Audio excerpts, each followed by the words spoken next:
দর্শক, এই মুহূর্তে বাংলাদেশে নিষিদ্ধ আছে ছাত্রলীগ। ছাত্রলীগকে প্রফেসর ইউনূসের সময়ই অভ্যুত্থানের পরপরই নিষিদ্ধ করা হয় এবং সেটা নির্বাহী আদেশে নিষিদ্ধ করা হয়। এরপর থেকে ছাত্রলীগের কর্মকাণ্ড কেউ করার চেষ্টা করলেই তাকে গ্রেপ্তার, কারাগারে নেওয়া, মামলা, সন্ত্রাস বিরোধী আইনে তার বিরুদ্ধে মামলা, এই ব্যাপারগুলো আমরা দেখে এসেছি প্রফেসর ইউনূসের সরকারের সময় থেকে। সেটা এখন কিছুটা কমেছে বটে, একেবারে থেমে যায়নি, এখন কিছুটা কমেছে। ছাত্রলীগ প্রফেসর ইউনূসের আমলে থেকেই ছাত্রলীগ, আওয়ামী লীগ, তারা আওয়ামী লীগের ওপরে নিষেধাজ্ঞা দেওয়ার পরেও তারা বিভিন্ন জায়গায় মিটিং, ঝটিকা মিছিল, এই ব্যাপারগুলো করে এসেছে। নির্বাচনের পরের দিন থেকেই বাংলাদেশে বিভিন্ন জায়গায় অফিস খোলার ব্যাপারগুলোও দেখেছে। ছাত্রলীগ যখন পুরোপুরি নিষিদ্ধ, অর্থাৎ বেআইনি একটা সংগঠন, এবং সেই সংগঠনের নাম নেওয়াটাও যখন বাংলাদেশে বেআইনি এবং শাস্তিযোগ্য অপরাধ, সেরকম একটা সময়ে ছাত্রলীগ মনে হচ্ছে যে ঘুরে দাঁড়াতে চাইছে। তাহলে কি তারা মনে করছে যে তাদের উপরে যে নিষেধাজ্ঞা, সেই নিষেধাজ্ঞা উঠে যাচ্ছে কিংবা উঠে যেতে পারে? তাদের বিভিন্ন কর্মকাণ্ড সম্প্রতি শেখ হাসিনার ধারাবাহিকভাবে দিল্লিতে বসে থেকে তার নেতা নেত্রীদের সঙ্গে একেবারে সামনাসামনি, মানে ফেস টু ফেস মিটিংয়ের যে ঘটনাগুলো দেখা যাচ্ছে, সেখানেও নাকি শেখ হাসিনা এরকম নির্দেশনা দিচ্ছেন যে বিভিন্ন জায়গায় বিভিন্ন কমিটি, নতুন করে কমিটি দেয়া, যারা তৃণমূলের এবং সত্যিকার অর্থে এই বিপদের সময় যারা দলের জন্য কাজ করেছে কিংবা হাল ধরার চেষ্টা করেছে, তাদেরকে দিয়ে কমিটি করার ব্যাপারে নেতাদের নির্দেশনা দিচ্ছেন। সেটা সিনিয়র, মানে মূল দল আওয়ামী লীগের ক্ষেত্রে নির্দেশনাগুলো আমরা দেখেছি। তবে আওয়ামী লীগের অঙ্গ সংগঠনের ক্ষেত্রেও যে সেই নির্দেশনা প্রযোজ্য ছাত্রলীগের বর্তমান কর্মকাণ্ডে, সেটাও কেন যেন মনে হচ্ছে। এই দুর্যোগের মধ্যেও তারা ঘুরে দাঁড়াতে চাচ্ছে এবং তার একটা উদাহরণ আমরা দেখতে পেলাম বাংলাদেশের অন্যতম একটা বড় বিশ্ববিদ্যালয়, রাজধানীর শেরেবাংলা কৃষি বিশ্ববিদ্যালয়ে তারা নতুন কমিটি দিল এবং প্রকাশ্যে সেটা তারা ঘোষণা করছে ফেসবুকে, তাদের পেজে পোস্ট দিয়ে। এটা একটা বড় ব্যাপার যে প্রকাশ্যে যখন এই মানে নাম সহ কমিটির ব্যাপারটা তারা ঘোষণা করছে, ব্যাপারটা গোপন রাখছে না, গুপ্ত অবস্থায় রাখছে না, তখন বোঝা যায় যে তারা এখন আর জেল জুলুমের ভয় পাচ্ছে না। যখন কেউ জেল জুলুমের ভয় না পায়, তখন কিন্তু তার গতি অপ্রতিরোধ্য হয়ে যায়, তাকে ঠেকানোটা অনেক বেশি মুশকিল হয়। তাহলে কি সামনের দিনগুলোতে সরকারের জন্য একটা বড় মানে বিপদের কারণ কিংবা সরকারের মাথা ব্যথার কারণ হয়ে যাবে ছাত্রলীগ, যারা প্রকাশ্যে এই ধরনের কমিটি ঘোষণা করছে এখন? এর আগেও আমরা বিভিন্ন জায়গায় দেখেছি, জগন্নাথ বিশ্ববিদ্যালয় সহ বিভিন্ন জায়গায় দেখেছি যে কমিটিগুলো তারা গোপন রেখেছিল। গোপনে যাদেরকে কমিটিতে নেওয়া হয়েছে তাদেরকে জানানো হয়েছিল, কিংবা ছাত্রলীগ আওয়ামী লীগের মধ্যেই সেটা আলোচনা হয়েছিল। কিন্তু এখন আবার দেখছি সেগুলো প্রকাশ্যে আনা হচ্ছে।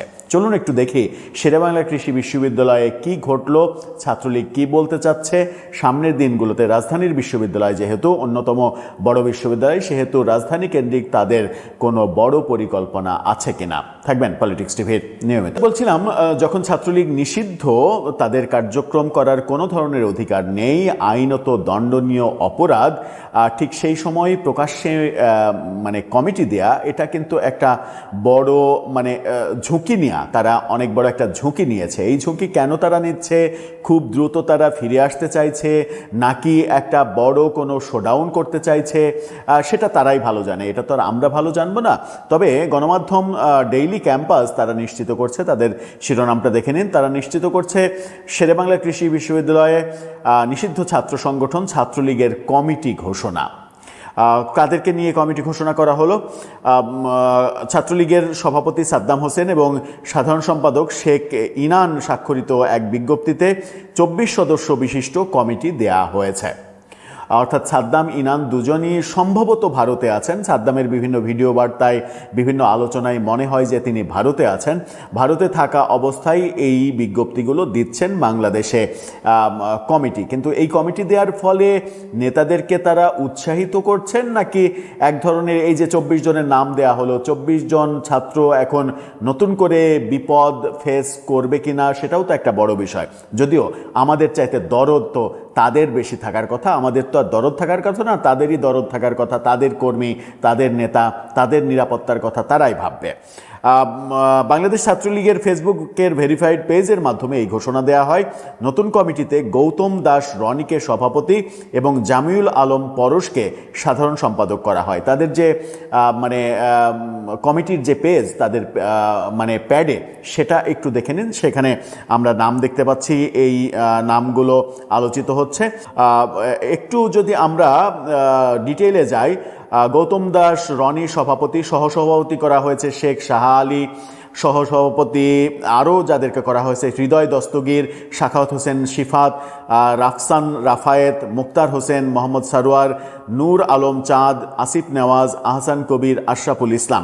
সাধারণ সম্পাদক করা হয়েছে জমিউল আলম পরশ, তাকে যুগ্ম সাধারণ সম্পাদক বাকিদেরকে করা হয়েছে। তারা হচ্ছেন মাহমুদ বিন সাজিদ খান, ইমন হোসেন, মনীষা বিশ্বাস, আর আরিফ, মিঠুন বিশ্বাস, মোহাম্মদ সামিউল হক, আল ইমরান। এই নামগুলোই এখানে দেখা যাচ্ছে। আর যাদের নাম দেয়া হয়েছে সেই পাতাটা আমরা হাতে পাইনি, সেই পাতাটাতে হয়তো বাকিদের নাম দেয়া হয়েছে। তবে এই 24 জন যাদের নাম দেয়া হলো, তাদের শেরেবাংলা কৃষি বিশ্ববিদ্যালয়ে ছাত্রত্ব আছে কিনা, তারা ক্লাস করতে পারছেন কিনা, বিশ্ববিদ্যালয়ে যেতে পারছেন কিনা, এই ব্যাপারে ডিটেল কোনো তথ্য আমাদের কাছে নেই। গণমাধ্যমেও সেই ব্যাপারে কোনো কথা বলেনি। তবে প্রফেসর ইউনূসের আমলে যে ব্যাপারগুলো আমরা দেখেছি, যে ছাত্রলীগের গন্ধ আছে এরকম কেউই কলেজ ইউনিভার্সিটিতে যেতে পারেননি। তাদের অনেককে বহিষ্কার করা হয়েছে, অনেকের ছাত্রত্ব বাতিল করে দেওয়া হয়েছে এবং বিশ্ববিদ্যালয়গুলোতে এই কাজগুলো করা হয়েছে প্রফেসর ইউনূসের মেটিকুলাস ডিজাইনে। শুধুমাত্র নেতা না, ছাত্রলীগের সমর্থক পরিচয় কিংবা গায়ে এতটুকু গন্ধ থাকলেই তার উপরে মব তৈরি করা হয়েছে। এরকম বহু উদাহরণ তৈরি হয়েছে যে গোপনে পরীক্ষার দিন পরীক্ষা দিতে এসেছে, পরীক্ষা দিয়ে বেরোনোর পরে বেদম মারধরের শিকার হয়েছে, তারপরে তাকে পুলিশে দেয়া হয়েছে। এরকম ঘটনাগুলো আমরা দেখেছি। যদিও অবস্থার পরিবর্তন হয়েছে, এখন সরকার পরিবর্তন হয়েছে, এক ধরনের অঘোষিত স্বৈরাচারী সরকারের পরিবর্তে এখন গণতান্ত্রিক সরকার দায়িত্ব নিয়েছে। স্বৈরাচারী সরকার বললে আবার অনেকে রাগ করতে পারেন, কারণ আমরা তো শেখ হাসিনাকে স্বৈরাচারী সরকার বলি, তো শেখ হাসিনাকে স্বৈরাচারী সরকার বললে প্রফেসর ইউনূসকে কেন বলবো? আমার মনে হয় যে শেখ হাসিনা যতটা স্বৈরাচারী মনোভাব দেখিয়েছেন, তার চাইতে এই 1.5 বছরে প্রফেসর ইউনূসের সরকার যে স্বৈরাচারী মনোভাব দেখিয়েছে সেটা অনেক গুণ বেশি, যে বক্তব্য নিয়ে আলাদা আর একটা ভিডিওতেও আমরা আলোচনা করব। দর্শক, সব মিলিয়ে কি মনে হচ্ছে? নিষিদ্ধ অবস্থায় থাকা ছাত্রলীগ কি ঘুরে দাঁড়াতে চাইছে, কিংবা সরকার কি তাদের উপরে নিষেধাজ্ঞা তুলে নেবে বলে তারা আশা করছে? আপনার মতামত জানিয়ে লিখতে পারেন আমাদের কমেন্ট বক্সে।